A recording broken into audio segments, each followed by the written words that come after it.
በዚህ በሕገ ልቦናና በሕገ ኦሪት በምንለው ጊዜ ወይንም ከአዳም እስከ ክርስቶስ ባለው ረጅም ዘመን ውስጥ አብ፣ ወልድ፣ መንፈስ ቅዱስ አንድ እግዚአብሔር የሚባል ነገር የለም።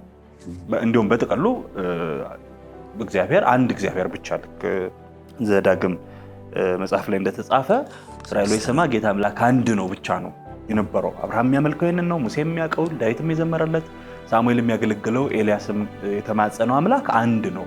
አምላክን ሶስት አድርጎ ማሰብም መስበክም መረዳትም ከክርስቶስ ልደት በኋላ በተጻፉ መጽሐፍት ውስጥ የተመሰረተ ነው የሚል ሐሳብ ስላለ ነው። ከእኔ ያመጣው ከኔ በፊት እኮ ነበር ይሄ ነገር፣ እኔ አልፈጠርሁትም።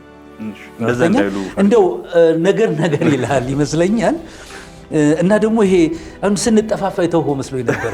እናት ቤተክርስቲያኔ፣ እናቴ፣ ሀብቴ፣ የኛ ምናምን የሚለውን ነገር አቲክ ዘመኑ እንኳን ሊያስረሳ ይገባል ወዳጅ። አሁን ዘመኑን ተመልከቱ። ፍቅሯን ከልብ የሚያወጣ የለም። ይቀጥሉ ነው።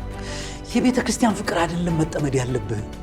እኔ እንደው መንገድ አታስተኝ። ይኸውልህ የቤተ እምነት ፍቅር ሳይሆን ወዳጅ እንዴት አድርጌ ልንገርህ፣ የክርስቶስ ፍቅር ግድ ይለናል የሚለውን ነው መውሰድ ያለ። ልክ ነው። የቤተ እምነት ፍቅር አይደለም።